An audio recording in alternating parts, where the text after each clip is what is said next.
Hello, everyone. Welcome to another BookTrib live chat. Today, it is my sincere pleasure to introduce the wonderful, most financially fit woman I know, Farnoosh Torabi. Farnoosh and I go back a few years. I worked on publicity for her previous book, Psych Yourself Rich.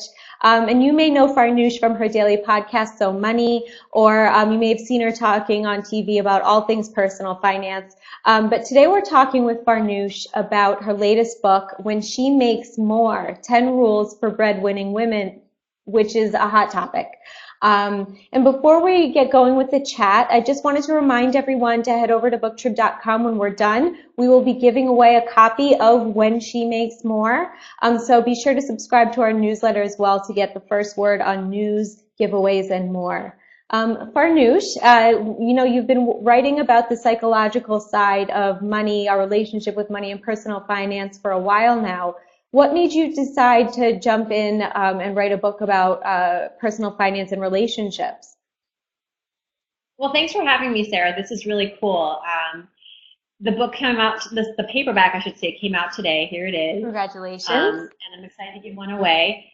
So yeah, you're right. I've been covering personal finance my entire career, more than 10 years. And this book really was born out of a first personal dilemma in my own life. I am a breadwinner in my marriage, and we're not on the brink of divorce or anything, but the truth is that as I was about to walk down the aisle, knowing that I was the female breadwinner in the relationship, it was innocuous to myself and my husband that, this would be an issue, but I found that it was something that society and also my family was confused about and doubtful of. For example, when I told my mom that I made more than my husband, or Tim, my soon-to-be husband, she said, well, I just hope you don't have to struggle.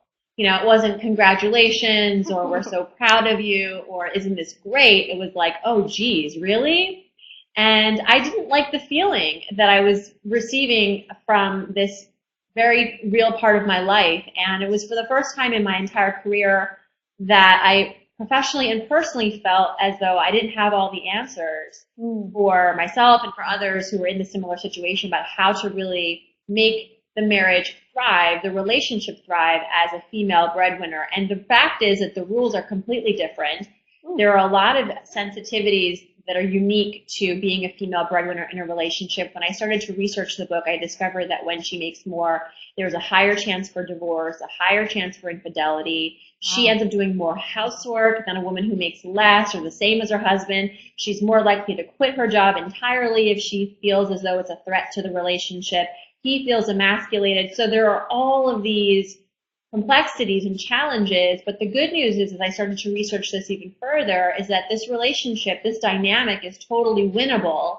It's just that the advice is not readily available. So that's where the book really comes in. Right. So how aware are people that this could even be a potential problem? That's a really good question, and I think I have some stories for you on that, because when I was shopping around this book proposal back in 2000, I think it was 2012, 2013, I was shopping the idea around, and the reaction was very polarizing. I would get on one end of the spectrum editors who thought this was a fabulous idea. I heard, thank you for thinking of this idea. I'm in this predicament. What a great idea. And then on the other end of the spectrum, you had women and men who felt as though this was not a non-issue. Well, what is the problem? There is no problem when she makes more. And it was then that I realized that I probably had a good idea, because it was such a polarizing issue. And yes, you have people in one camp who completely relate to this, understand it, and then others who question really the fact that it's a conflict. So it's true that there are some people who thought that this wasn't even a real topic. But the fact is that it is. When you look at the statistics, I'm just the messenger. The statistics speak for themselves. Mm-hmm. So how did you distill, all this information research down to 10 final rules? Yeah, so 10's a nice round number. So I started with, there are so many rules, but I think that what I tried to do was really cover all the different facets of a woman's life in the context of being in a relationship. so the book really, the first rule is sort of about first understanding the new normal that we live in, this reality, because some people just weren't even aware of the fact that 40% of women in this country are female breadwinners. 1 in 4 women in marriages are making more than their husbands. And so really just bringing the issues, the facts to light was rule number 1, really understanding and getting knowledgeable about the issue at hand. Mm-hmm. And then from there, really looking at, the rules that apply to women who aren't married yet, but looking for Mr. Right. The rules about money, and there are 2 chapters dedicated to that, 2 rules about that. Rules about managing your career while you're married and trying to maybe manage parenthood as well. And there's a chapter on parenthood. There's a rule about how to communicate with your male partner, because as it turns out, and this is something that I've also found people take issue with in some cases, is that I firmly believe that there's a difference between how men and women in general communicate, like to be communicated to, and distill information. And so if you're in a partnership and you want to convey certain things to your partner, it helps to understand gender and gender differences. And so there's a whole chapter on, understanding how the male brain works. And this, again, isn't my sort of, hypotheses on this. These are, I brought in gender experts and behavioral experts and marriage counselors and relationship experts to really let us understand this even further. And then there's a chapter on, how to deal with, and then there's another rule about how to deal with family and society at large, who may not be so accepting of the fact that, you're in this kind of a relationship with this type of a financial dynamic. And so we ended up at 10. And I find that, while I call them rules, I really want people to think of these as recipes, where not every rule might off the bat apply to you, but it's really, these are all ideas and strategies and recipes that are proven, that are working for women and men in relationships where she is the head of household financially. And so some you'll love, some won't apply to you. Some sort of apply, but maybe if you mix it up or you vary the ingredients, it'll be more perfect for you. But it's really, the book is intended to be a sort of starting ground for couples to get from good to great within their relationships when they're facing this kind of a financial complexity. Right. Well, this leads us right into our first question here from Heather. She says that society, you mentioned this, has been slow to embrace the paradigm shift of women being the breadwinner in the family. Why do you think it's taking people so long to grasp this concept? I love that question, and it's true that I say this in the book, and I partnered with Dr. Brad Klons, who's a clinical psychologist, who's a financial therapist. He's done tons of research on gender and money and couples and relationships and money. And we did a survey together, and he says it very well. He says basically, society has evolved faster than our human brains. And you have to remember that for the longest time, for eons, we have been conditioned, human beings have been conditioned such that men are expected to be providers in relationships, and women are expected to be playing a more supportive role. And forever, this idea of providing among men has equated to providing financially. And that is just something that has been ingrained in us, and it's been conditioned, and it's very biological, it's very intuitive, and so that basically, there's a gap between what our kind of our educated brains tell us what should be the norm. Our intelligent brains understand that there should be no problem when she makes more. Right. That it shouldn't matter who is doing what in the relationship, but our sort of primitive side of our brain, that's kind of rooted in all of what I just talked about, is really where we trip up, and really what's holding us back, and it is competing with what our intelligent brain is telling us. And so, and that's a really, really big force. You might think, people say all the time, well, it's 2015. Can't we just get with the program? Mm-hmm. And it's easier said than done, because again, for billions of years, we have lived life a different way. And we've been conditioned, and society has these expectations. Even still, Pew Research did a survey 2 years ago and found that 67% of Americans still believe that it is a man's responsibility to be head of household, to provide financially for a family. So we may think we're really progressive, but we're really not. And I think that the good news is that time will heal. But the more that we talk about this, and there's awareness and there's consciousness around this, that we can really make strides. But that that primitive side of our brain is a very big force to reckon with. No, definitely.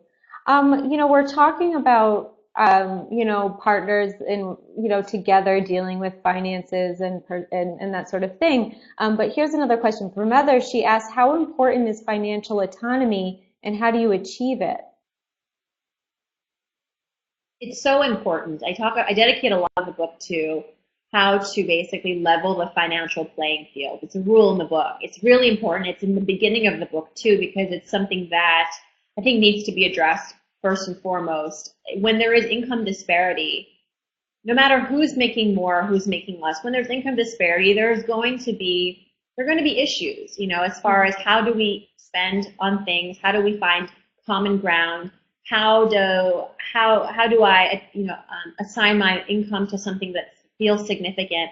And I think for men in particular, again, because we have, if you accept that for a large part, many men generally feel that in order for them to be quote unquote providers in a relationship, they need to be financial contributors, that they want to be able to maybe not bring home the bacon, but that they are contributing significantly in a financial way. And if they're making significantly less than she is, then it's important to find still you can find financial harmony. And how you do it is you kind of assign your incomes very special roles. So it shouldn't be expected that the person making significantly less can contribute to everything in the marriage that you want. That perhaps the mortgage might be too high, or those drum lessons for your son are not something that he can outright afford. But perhaps it's that, and in every relationship, it's going to be different how this will break down. But I do think it's important for couples to figure out how to give his money meaning, right? And this is something that I found true in my own relationship, where in the beginning, it seemed like I was just paying for everything, and my husband was definitely paying for stuff, but it wasn't clear what. And his sort of role as a financial provider was not so clear, and it didn't feel very substantive to him. And I think that was impacting the relationship and his kind of happiness in the relationship. So we sort of became more conscious of it. We said, okay, I will, because I make more, take care of stuff that is more immediately necessary, like the mortgage, food, gas. But because I can do that, because I make enough where I can kind of keep that wheel turning without much effort. But for him to pick up all of that would be too much. So we thought, all right, let's make you kind of more of the saver in the marriage, where you are saving for future goals that we both find important to us, whether it's college savings for our son, whether it's the vacation that we're going to take this summer, or it's the retirement account that we both fund. And so while he may not be able to pay for day-to-day stuff very aggressively, he can certainly save aggressively. And that is giving his money meaning. And so in the summer, he can look back and say, you know what, maybe I don't help much with gas and food, but I got us to go on a great vacation, or I send our kids to college. And so that's giving his money meaning, and that is ultimately leveling the financial playing field for us. And I talk in the book how couples with different kind of emotional attachments to money, and people where money means different things to you, how you can find that happy medium in your relationship when there is income disparity. Yeah, that's great advice. I mean, Rosie here, this is a good question. It has to do with communication. But Rosie says, just because you make more money, does that mean you have final say in how that money in your household is spent? No, and that's a good question, because I think that's a misperception. Right. In society, money equals power. When you're talking about business and politics and sort of money on a macro level, money is very powerful, and usually the buck stops at the person with, the bigger income or the greater wealth. And I think that it's a whole different ballgame when you're in a marriage, and if you actually believe that to be true in your relationship, I think you're going to face some difficulties. And I think that is where a lot of couples go wrong, is where they assume that, because I make more, that I have what I call in the book, the veto power, or as Rosie says, this idea to have the final say in things. And I think that's a dangerous way to look at your financial life together, where really how you should think about money is more of a means to an end, and that end being a common goal. And, whether you make more, you make less, it's about engineering your incomes to really be able to create the goals that you both want to achieve in harmony. And you should constantly be in communication about things. The person that makes less may sometimes feel less than. So you have to be aware of these things and be really sensitive to these emotional probabilities that who's making less may feel insecure about speaking up and voicing about, how the money gets spent. And this is something that was very true in my own marriage. And I blame myself because I wasn't, and also my husband, he takes blame in it too. We were both we were not communicating healthily about money in the beginning of our marriage. And even before we were married, planning the wedding, making more, I sort of assumed some of the costs for the wedding. And when we were house hunting, and I just sort of was very isolated in the journey to find a home, and I think because my husband wasn't on his end, he wasn't being upfront and communicative and vocal about what he wanted, because he sort of felt like, well, she'll be putting down a down payment. So, but, I think we have to just be aware that might happen,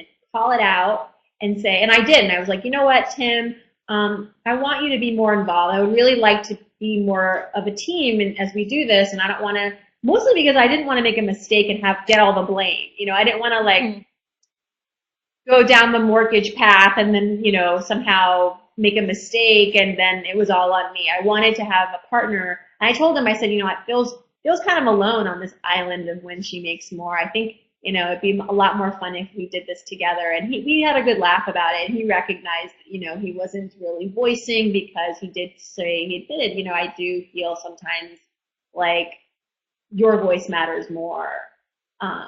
And so this is what goes on in a relationship when there is income disparity, particularly when it's a female breadwinner. And what I think that example illustrates is that you have to just talk about it, be brave, voice, say when you don't like things, talk about what you want to improve in a relationship. Just like this should be true in any kind of marriage. Right. But I think it requires a little bit more of that communication effort when you have income disparity and when it's particularly a female breadwinner in the marriage. Yeah. Now, what do you think? Is it important to have a his and hers bank account set up? Yeah, for sure. I'm a big fan of 3 accounts. So definitely your account, his account, and our account. And I have that in my marriage. I know some couples firmly stand by the principle, all for one and one for all, one account. But I have found in just my own experience coaching couples in all my 10 years, plus 10 years, that when couples don't have their own individual bank accounts from which they can spend freely, there's a lot of friction. There's a lot of conflict. Because inevitably you may want to spend money on something that is very personal that if you just have a shared account, you may not do it because you feel bad about it, or you do it and then your spouse sort of resents you for it, or, if you do just that joint account, you have to be extra communicative and extra vocal about boundaries and spending thresholds and things like that. And you want to be able to incorporate at least some sort of spending freedom for yourself. But I find that all of that is pretty much inherent when you have your own bank account. And I think that how it could work beautifully is if you say, okay, here are the joint costs that we want to both partake in. Let's call that our joint account. And from each of our incomes, let's pool a percentage, an equal percentage that fund therefore can be supported, and whatever we take out, we will have enough money for. And then maybe 10% of my income I reserve for myself and exclusively for myself, and you do the same. And I think that I find a lot of couples love, and it works for them, and it works for me. And so that is one of my big tips in the book, is have 3 accounts. Right. Now, here's a question from Taylor. Says this book is a very personal journey for you, since you're the breadwinner in your marriage, as you discussed. And was it difficult for you and your husband to have written this book? Were you guys very open to using your own personal journey? How did that work out? So I was very conscious about making sure that everything in the book wasn't just my perspective on things in the marriage. And I was sure to involve my husband in a lot of the passages and a lot of the chapters where I talk about our marriage. And frankly, not everything got approved. We had constant back and forth about things. There were some things that we just didn't want to talk about. Like, I didn't want to specifically outright say how much he makes or how much I make. We didn't want to call out certain family members, except for my mother. She was cool with it, saying things like, she was not super thrilled exactly to find out that I made less or more than my husband. But for the most part, we kept it very much about us. And I think I was very careful. I didn't want to assume that my interpretation of things was fact, or how he necessarily interpreted an event in our life. So I made sure that he read things and gave feedback, and so it was very fluid, because I, of course, didn't want this book to be, a source of resentment, and you just have to be careful about those things. But yeah, it was very personal, and I love that my husband was so cool with it. He's not exactly somebody who is a very public person. Right. And so I was very sensitive to that, and I respected that. So. Right. Now here's something else from Taylor. We're taking a little change of pace here. You recently celebrated 100 episodes for your So Money podcast, and what was that achievement like, and where did the idea come from? I'm so excited about the podcast. Thanks for asking. It's a total passion project right now. It's a lot of my time. Sometimes I'm like, how does this actually work out? But it is something that I don't really consider to be work, and achieving 100 episodes was a real thrill for me. It's nice to be able to have complete control over a creative project like a podcast. There's no one telling me don't do this, although I listen to my listeners very closely, and they're actually telling me to slow down.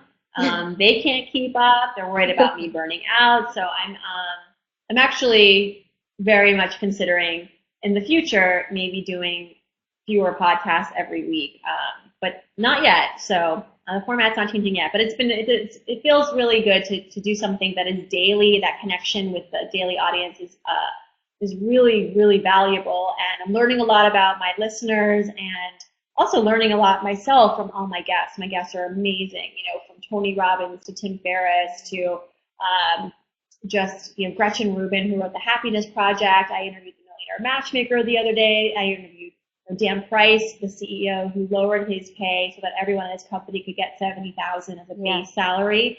So the range of guests is just is fantastic, and I've been really honored that these people would even come on the show. But it's been a really great run, and it's only, we're in month 4 now, and it's going really fast. But I have to say it's probably one of the best decisions I ever made to do something like this. And she asked what was the achievement like. It's great. And my goal for the year is to just really blow it out, to have on guests that, would never ever be on a money show, but here they are on So Money, people that we really admire, that we not know about that slice of life about them, that we may know them as musicians or as entrepreneurs or as politicians or as reality TV stars, but we don't really know, what they think about money and how money influences them and how their big failures and successes. The show was really born out of my desire to connect with people on a very consistent basis. And blogging was just something that for me was very, very time consuming, and I couldn't really come up with cool ideas every day. But podcasting was more manageable, and it's also the thing right now. So I felt like I was capturing a trend, and so there we are. And it was also being a new mom, working from home. I actually podcast in that room, and my son is in that room. So for me, it just, in terms of work-life integration, it was really ideal. Oh, that's excellent. Congratulations, definitely. We're talking about when women make more money and being breadwinners, but, here's, a question from Raven. She says it's 2015, and still women are only earning 77 cents to the dollar for their work.